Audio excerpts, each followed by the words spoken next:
রাসূল সাল্লাল্লাহু আলাইহি ওয়াসাল্লাম সিনা লাগানোর পর হযরত আব্দুল্লাহ ইবনে জুবাইর রাদিয়াল্লাহু আনহুকে বলে, ও জুবাইর,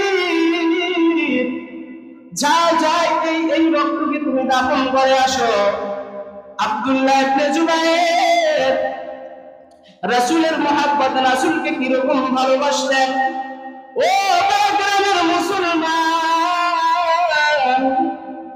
ও যুবক ভাইরা, আব্দুল্লাহ ইবনে জুবাইর রাদিয়াল্লাহু আনহু সেই রক্ত যখন দাফন করার জন্য গেলেন, আব্দুল্লাহ ইবনে জুবাইর মনের সাথে ভাবলেন, এরে মন, সেই পয়গম্বরের শরীরের মধ্যে মুছামাছি করা হারাম, সেই পয়গম্বরের রক্ত মুবারক কিভাবে আমি জমিনের মধ্যে দাফন করি।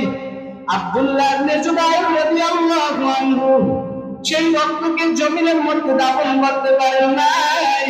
সেই রক্তকে আব্দুল্লাহ ইবনে জুবাইর নিজেই খেয়ে ফেলেছেন। রাসূল সাল্লাল্লাহু আলাইহি ওয়াসাল্লামের কাছে যখন আব্দুল্লাহ ইবনে জুবাইর হাজির, আপনার আমার পয়গম্বর জনাবে মুহাম্মদ সাল্লাল্লাহু আলাইহি ওয়াসাল্লাম আব্দুল্লাহ ইবনে জুবাইর রাদিয়াল্লাহু আনহুকে দেখে বলেন, এরে জুবাইর, তুমি রক্তগুলোকে কি করেছো? আব্দুল্লাহ ইবনে জুবাইর বলে, ও পয়গম্বর,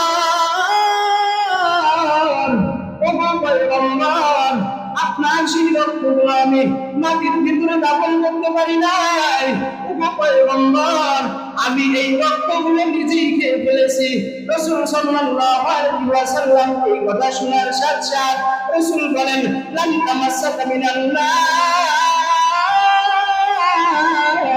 আল্লাহর রাসূল বলেন, ও আব্দুল্লাহ ইবনে জুবাইর, আমি রাসূল বলে দিলাম, তুমি যে এই রক্তকে তুমি নিজের শরীরের ভিতরে ঢুকাইছো, আমি রাসূল বলে দিলাম, তোমার এই শরীরের মধ্যে জাহান্নামের আগুন কখনোই স্পর্শ করতে পারবে না। তাহলে কিরকম মহব্বত করতেন আপনার আমার পয়গম্বর সাল্লাল্লাহু আলাইহি ওয়াসাল্লামকে সাহাবায়ে কিরাম, তার রক্তগুলোকেও খেয়ে ফেলেছিল, এরকম মহব্বত করেছিল। কিন্তু আপনি কিরকম মহব্বত করেন? রাসূলকে সঠিকভাবে মহব্বত করতে পারি না।